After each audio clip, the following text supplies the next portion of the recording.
We cannot end the podcast. What's he talking about? What's happened? Would you like some breaking Formula One news? Go on. Just as I went to close the window, it popped back onto my social feed and showed me the news. What? Hello and welcome to The Fast and the Curious with me, Betty Glover, Christian Hugill and Greg James. As always, we do a debrief podcast after the Grand Prix, usually on a Sunday, and we have got one hell of a race to talk about. We're going to discuss how Ferrari did that. We're also going to talk about McLaren because, let's be honest, we've got a lot to get into there.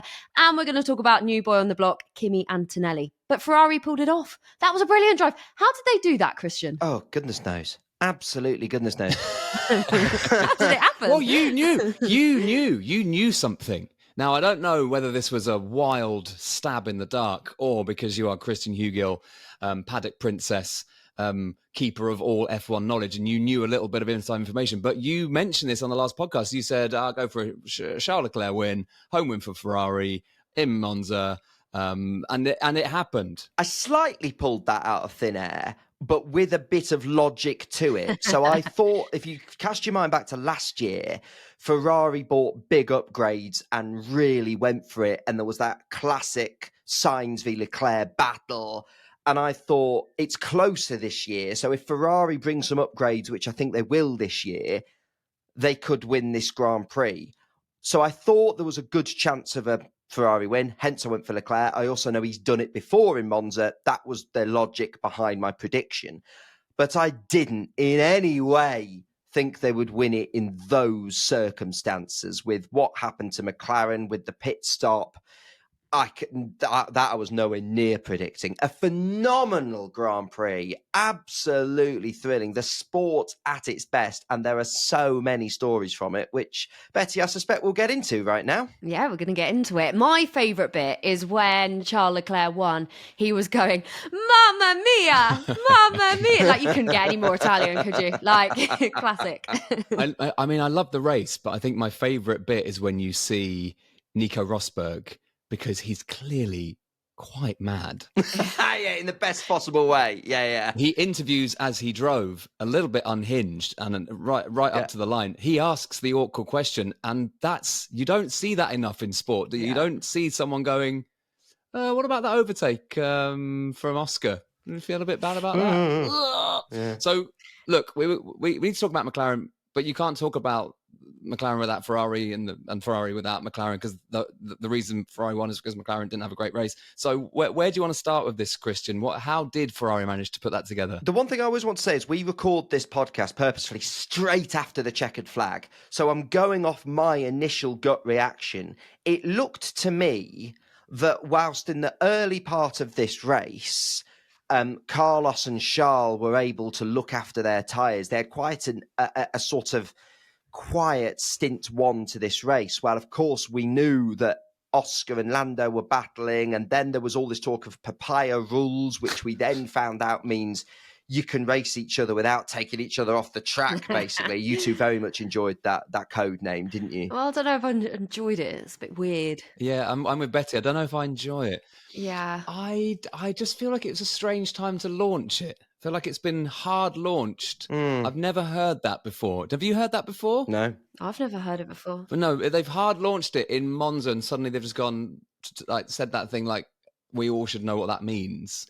I suspect what's happened is post the Hungary race, it's like, well, we've now gone away, we've sat down, we've got clear parameters on what we can do, and you are allowed to race each other. McLaren are a team where we're going to allow our drivers to race, like Ferrari did in Monza last year, with certain parameters. And that's why Oscar felt he could dive up the inside of Lando into the second chicane on the opening lap. But it looked to me like in doing that, and then obviously them saying Papaya Rules and both of them speeding up to try and race each other, it looked to me like they took too much out of their tyres, whereas Charles Leclerc was able to have a quiet first stint, really nurse his tyres. He drove masterfully.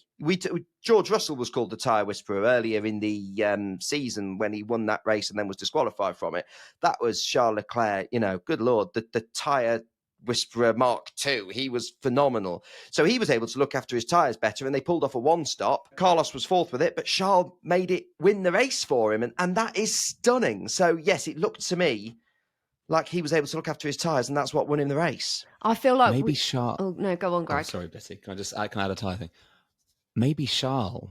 It should be now called the tyre seducer or the tyre caresser, because he looks like the sort of guy that would really look after you while he's making love to you. I didn't expect you to say that. Bloody hell. I didn't expect my brain to say that, but I wanted to say it, and it came out my mouth, and I stand by it. I'm glad you said it. I think he would be I think Charles would be a really, really tender, lovely, generous lover. I think afterwards he would go and like get you a cup of tea in bed and like get you a snack. Like he would. I don't think I'm wrong, Christian. You're laughing, but I don't think I'm wrong. And he looks after those tyres like he looks after a woman. I don't think you're wrong either. Oh my God, Greg. I think I'm in love with Charles Leclerc. I think you are in love with Charles Leclerc. I think he's a new big fan. You're not the only one. What was your very astute journalistic point going to be before I took this down a smut avenue? My brain's gone now. I've forgotten the point I was going to make, Greg, because you've shocked me. I genuinely can't remember because, but interesting about Charles Leclerc and being a nice lover. I think he would be. Can I raise an interesting journalistic point that Please. I'm just scrolling back to the group chats, the Fast and Curious group chats, going through the race. I can't find where exactly I posted it, but it was in that first stint where I said, don't rule out Ferrari here. I just liked the way they were able to look after the tyres. And I also posted on Twitter the timing screen showing how close the top six was. If you're in an early part of the race when everyone's battling, but you're not battling and you can look after your tyres, when you're in a tight top six, you're putting yourself in a real good position for later on in the race. So I saw this coming from fairly early on. So I've got a question, and I might be overcomplicating this. So if I am, I apologise. But do you think it all sort of goes down to like that first lap? Should Oscar have gone for it? Because if he hadn't have gone for it, then maybe McLaren wouldn't have had to have pushed too hard. And they obviously let Charles Leclerc in during that point. Well, the fact, it wasn't that first lap, but it was that first stint. Because as I said earlier, there was that moment on team radio where it was like Papaya Rules, and the two of them upped their speed. Papaya Rules, man. But were they doing that because of that first lap? Do you know what I mean? Does it all go back to that initial Oscar move? No, it doesn't. It goes back to that first stint. It's too simple to draw it back to that first lap, but it is the first stint and the culture of you can race. Now, there are two schools of thought with this. You could think what McLaren should have done is said pre-race, whoever is leading after turn one, you are our person. We are going to look after you. We want to bring it home 1-2, especially if that's Lando, because unfortunately, Oscar, sorry, old boy, he's got the title advantage. And that would have been Lando. That clearly wasn't the case. It was with the Papaya Rules. It was within the laws of engagement because Lando was passed by Oscar on lap one. Now, this is not Oscar Piastri's fault. Oscar is getting all sorts of stick on social media, I suspect from the Lando Norris superfans. You know the ones, they're a little bit too obsessed with Lando Norris. It's a bit creepy. Like Greg is with Charles Leclerc. He definitely runs a little burner account, doesn't he? Oh, to be those mediums. Being loved and looked after. I shall. Look after me like you look after your medium tyres. That could be a Valentine's Day card, couldn't it? It really should be. Someone from the Tifosi will make that. They definitely will. We should make a Fast and Curious one. Oh, that should be on our T-shirts. That should be our Fast and Curious T-shirt. Paint me like one of your medium tyres. But, they didn't do that. McLaren have made this decision. You guys can race. And Oscar did race. And Oscar is one of the greatest racing drivers in the world. He is competitive. He's not there to look after Lando Norris unless he is told by his team you're there to look after Lando Norris, in which case I firmly believe Oscar would. He's told you can battle, and Lando left the door open. He could have done something, because I tell you what, Max Verstappen and Lewis Hamilton are not being overtaken by their teammates in that position, battling for a world championship on lap one. They're just not. So this is where Lando, if he's going to take that step up and win a championship, you have to remove the possibilities. You have to put the luck on your side. Don't allow yourself to be overtaken. Grip the race by the scruff of its neck and make sure nothing can happen. Don't get overtaken by your teammate. Be better because you're going for a world championship. Should McLaren, as a team, be like, look, we need to prioritise Lando winning these races so that it gives him and us a good chance of winning a Drivers' Championship? The answer to your question, Betty, really simply, in my view, yes. But what McLaren are doing is they are saying, this year, we are prioritising the constructors. So long as we come 1-2, we don't care which order it is, we're going for the constructors. Yeah. If I was McLaren, I'd be saying, I actually think Lando's got a chance of overhauling this points haul here. And I'd be saying very clearly, Oscar, next year, all bets are off. From next year in Australia, you two are 50-50, neck and neck. But this year, because Lando has the points advantage this year, we are prioritising him because we think there might be a chance of winning the Drivers' Championship. Now, that's not to say that you'd be going to say, Oscar Piastri, you're not allowed to overtake Lando on lap 1 because that's ridiculous. But maybe it's turn 1. Maybe it's to say, listen, turn 1, you two go for it. Of course, you've got to go for it. You're racing drivers. But as Lando's, if whoever leads out the two of you into turn 1, then we're backing that person. Other teams have done that in the past. McLaren are choosing not to. I think it's the wrong thing because I think, for example, I think they should have swapped around Lando and Oscar to P2, P3. Doesn't matter. These two are going to win so many races in their careers.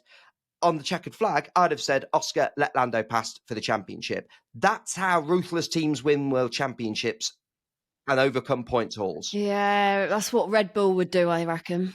And just to say, Christian, you're on a great roll here, so I don't want to interrupt too much. But Randy, we're not just speculating. Randy Singh, the racing director of McLaren on the last podcast, said they are prioritising that Constructors' Championship over the two lads winning. And I've heard from other people in the team. That is the message coming out the team. Wow. It's got so many people talking on Instagram. Literally everyone's talking about it. Y Farm say, let Lando win Hungary. Switch positions over the line today. Lando is significantly closer to Max. Point I was just making. Yeah, exactly. Yeah. Toby says, I think Oscar deserved to be in front and it's only fair to race on lap 1. Shame the strategy through the 1-2. Tom said, if this was Red Bull, Perez would have let Max through, no questions asked. Norris should have been let through, in my opinion. Agreed. Alexandra said, no, I love Oscar, but Lando should be getting as much help towards the drivers as possible. Someone called Dudley said, at the end of the day, it's a race, so fastest driver should always win. But it's so interesting. That must be so hard to manage. What do you think, Greg? Well, that's an interesting point, isn't it? The fastest driver should win. Well, it's a team sport. Like, who is the fastest? Yes, obviously, that does come into it. But that's what I've learned, I guess, in the last couple of seasons that I've been laser focused on it, is that it's not just enough to be the quickest or the best driver. Yeah. There's so many other variables, and that's what we're getting at, isn't it, Christian, really? That you have to take into account all of these variables and all these things. And that's why it's easy for me to sit here and say McLaren should have done this. It's incredibly difficult. And the people who are making this decision on real life and not spouting nonsense on a podcast like me have got to make these decisions. And it's really, really, really tricky. So I've got every sympathy for them. It does also have to come that the responsibility is not all on McLaren. It's not all on the pit wall, the team principal. Some of that responsibility is on the driver. And credit to Lando. He said it in that interview with Nico Rosberg at the end of the race. Credit to Oscar. He overtook me. So obviously he caught me by surprise. He got past and he deserved it, didn't he? Yeah, he nailed his start today. Excellent turn 1. Nailed his start. That's been his weakness recently. But I felt my gut instinct said to me as soon as I saw that move, I don't think Lando's expecting that. I think he's thinking, right, lovely. Start done. Wonderful. The start, that was the weakness. And I think Oscar's gone, you're not expecting this, mate, are you? And I think you've got to be a bit more switched on. So I think Lando has to take some of the responsibility too. It's not all on McLaren. Let's leave on a positive, though, with McLaren, in that they are taking chunks out of the Red Bull and Max Verstappen lead. So where are we, Christian, with that, with the league table? Because let's break it down with numbers. Because it's not insignificant, though, is it? It's a really, really good point, Greg, that we should leave on a positive with McLaren. They have made bigger strides than we possibly expected this year. As for the constructors, so McLaren are now on 438 points. Red Bull are on 446. I've said before, I think McLaren are the favourites. I don't think it's cut and dry. I don't think, it could well be that Red Bull bring an upgrade. I was going to mention this later, but why not mention it now? Sergio Perez was better. I took some stick on another podcast for saying this last weekend. Sergio was better in Zandvoort. He just was. He was closer to Max. And again, this weekend, he was better. He was closer to Max. And Sergio pretty much got everything you're going to get out of that car. I don't think a Yuki Tsunoda, a Daniel Ricciardo, or Liam Lawson are doing any better than Checo did this weekend. So it's not cut and dry. But yeah, 438 to 436 in the constructors. The drivers is still a sizable gap. Max Verstappen has 303 points and 7 wins. Lando Norris has 241 points and 2 wins, I should say. And bear in mind, if the two drivers end tied on points at the end of the season, it will go back to how many wins, in which case Max Verstappen will probably end the season with more wins than Lando Norris. So that is significant as well. So yeah, 241 to 303. They're still in it though. Still massively in it, McLaren. And I do think Lando's massively in it. Which is why, Greg, I'd be handling it differently. I'd be saying second and third place, swap round, guys. I would have in Hungary, I just would have done. So yeah. Silver lining for Lando, though, is that he picked up that extra point for the fastest lap. So at least he's got that in his back pocket. Yes, absolutely. And before we move on for this, because Betty, your original question was how did Ferrari win it?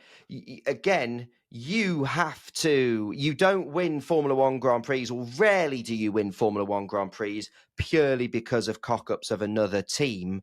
Ferrari won that race today because they deserved to. Charles Leclerc drove the best Grand Prix of his career, in my opinion.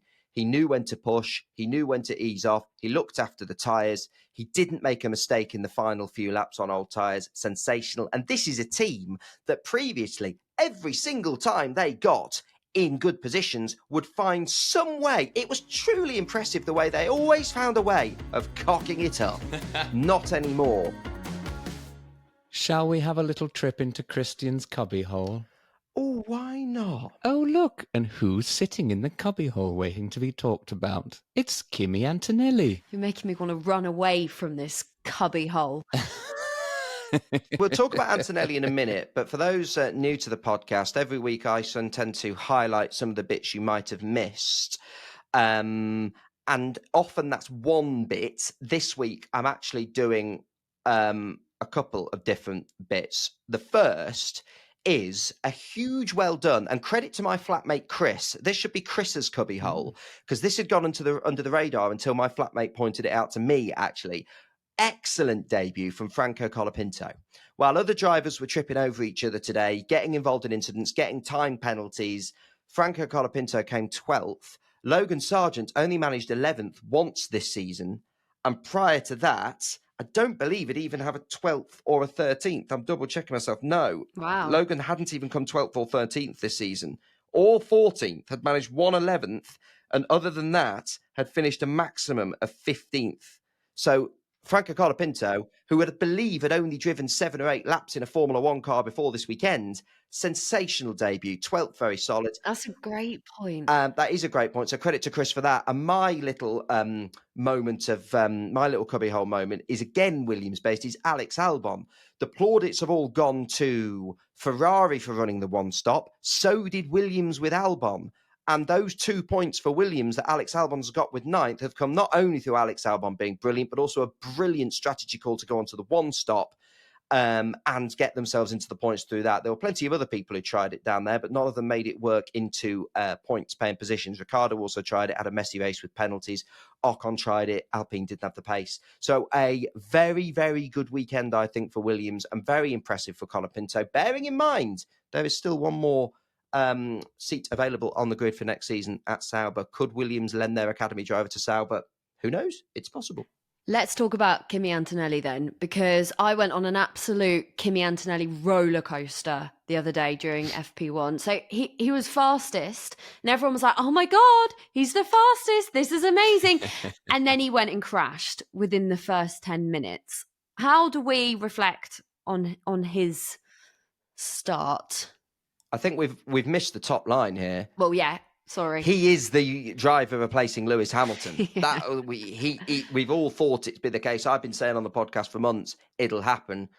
I also said I think it'll happen at the Italian Grand Prix because Kimi's Italian, and it happens. So that's something we should talk about. Greg, Betty, excited to see a young 18-year-old in that seat next year? It's incredibly exciting. Great to have a new person in. It mixes up the gene pool, doesn't it? Keeps it interesting. And also for newcomers to the sport next season, it's nice you can pin your colours to that wagon and go, I started watching it when he started. And it's always nice to have new heroes potentially on the grid. So that's a really nice thing.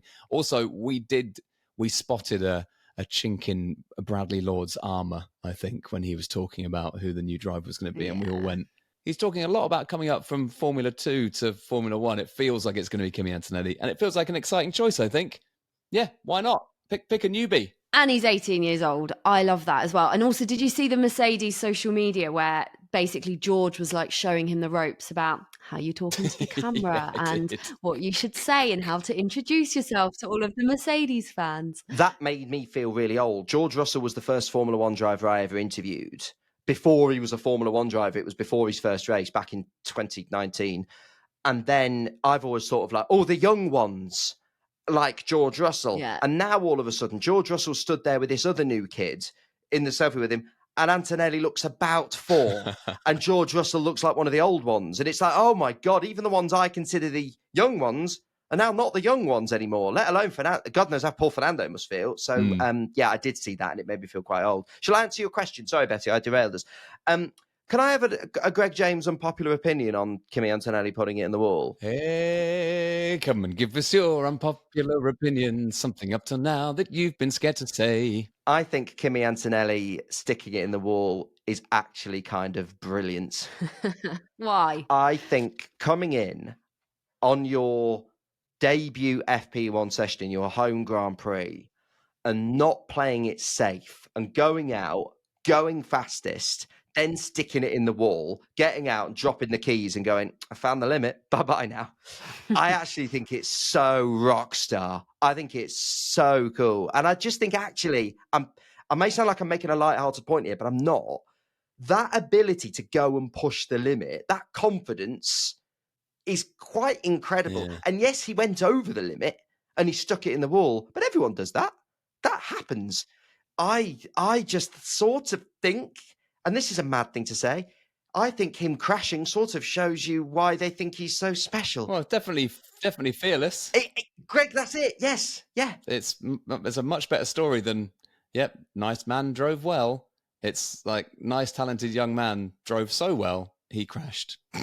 I sort of think we'll look back on that and think, we saw he wasn't like the rest there, didn't we? I don't actually think it's a too bad thing, and he'll get plenty more opportunities. And I don't think that will be I don't think it'll knock his confidence. I think he'll play it slightly more careful next time. But everybody you speak to says this kid's special. So let's find out if this kid's special. It's another exciting part of 2025. My God, next season looks exciting. It just really does. Hey, Betty, that question from Chrissy's good. Do you want to fire it at Christian? Yeah, so on the point of there being loads of young drivers in F1, obviously Kimi's just 18 years old, but you've got Ollie Behrman, Franco, Oscar's still so young. I mean, you always forget that, don't you, when he drives so well. But Chrissy says, have drivers always been so young, sort of coming into Formula One? Is this a new thing where talent is sort of being spotted a little bit earlier and drivers are moving up to Formula One quicker? It's a really good question from Chrissy.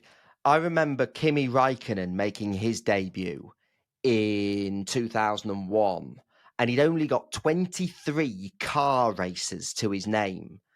And there was all this talk then at the time of, this is dangerous. He's too inexperienced and he's too young. And Kimi obviously came in and aced it and sort of proved there's no such thing. He sort of proved if you're talented enough, you'll be fine. And that did, I think, open the door to Formula One as an industry saying, well, if they're quick enough, let's stick them in.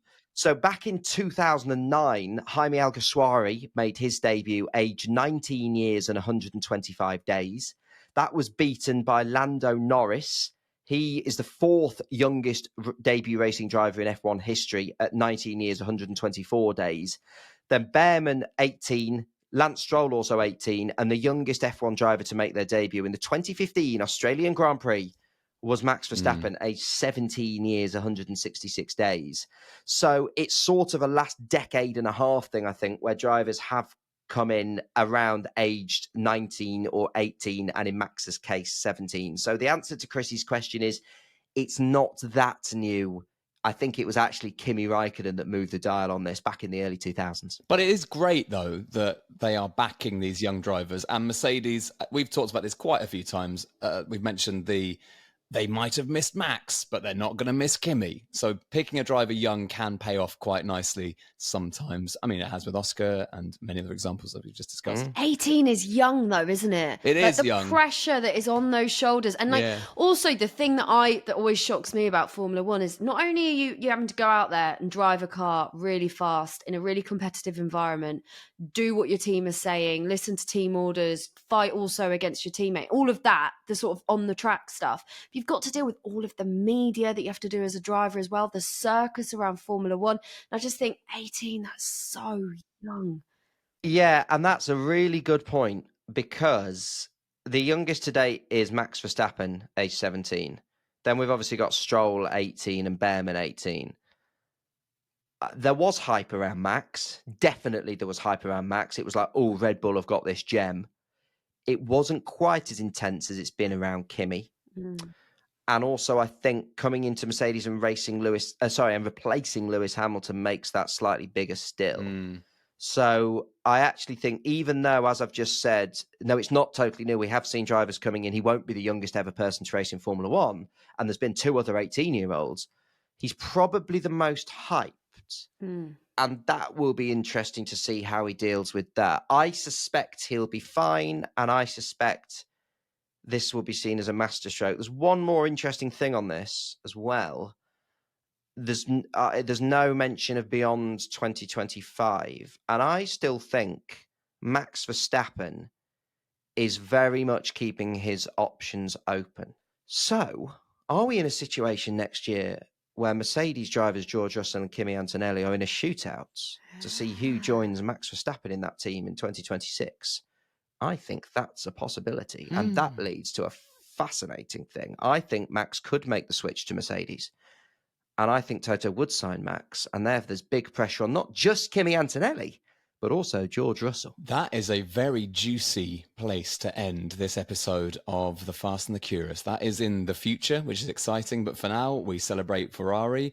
We allow McLaren to lick their wounds slightly. And we will be back in the week with an episode featuring Jack Doohan, an Aussie driver who from Alpine, who we're very excited about. And I'm excited to get to know him a bit more and find out what makes him tick. So that's coming up. And then week after that is going to be, because there's a week off now, isn't there? So we're going to be in Baku, bless you, on the 15th of September. So there'll be another round of sneezing jokes and another race debrief as well. Betty, thank you. Thank you, Greg. Christian, thank you. Greg, thank you. And thank you all for listening. You can follow us on Fast Curious Pod. Make sure you leave a nice review. If you've listened to this podcast for ages, do a little review, why don't you? Come on. Give a little bit back for a change. And tell an F1 fan friend about it. People underestimate the power of spreading the word. If you like this podcast, don't presume that your friends who are into F1 know about it. Or even if your friend isn't into F1. Good point. It's not exclusive. Anyone can listen. And trust me, I don't like to toot our own horn, but we have got people interested in F1 just through this podcast. I've been told it on many an occasion. So maybe you could suggest it if they're thinking, it's getting juicy this towards the end of the season. And there's a podcast that will guide you through it. I'd also like to hear from more Ferrari fans if they also think that Charles Leclerc would be a very sensual lover. Goodbye. Thank you for listening. Oh, God. Stop. We cannot end the podcast. Why? What is he talking about? What's happened? Would you like some breaking Formula One news? Go on. Just as I went to close the window, it popped back onto my social feeds and showed me the news. What? Kevin Magnussen has been given 2 penalty points for a collision in the race. Oh. That takes him to the required number of penalty points for 1 race ban. So he's missing the next race. Oh, that's He's sad. now got 12 penalty points. So and this was for the incident with Pierre Gasly. And that means 12 penalty points mean you get a one-race ban, which will almost certainly be served in Baku. And you know what that means, ladies and gentlemen? You know who the reserve driver is for Haas, don't you? Mr. Oliver Behrman. Oh. So I think we've got Behrman Part 2 in Baku, because Behrman is the reserve driver for Haas. Haas have a relationship with Ferrari. He's reserve driver for both Ferrari and Haas. So I think we're going to be, don't know, it could be someone else, but he's driving for Haas next season, so it'd be stupid to put anyone else in. Behrman in Baku. Bless you. Behrman in Baku. And with that, we will now end, unless anyone else has been banned from driving for getting 12 points. It's like the real world, this. Anyone else been banned? We all good? I've never had a penalty point in my licence, you know. I've had a speed awareness course. Okay, bye everyone. Bye.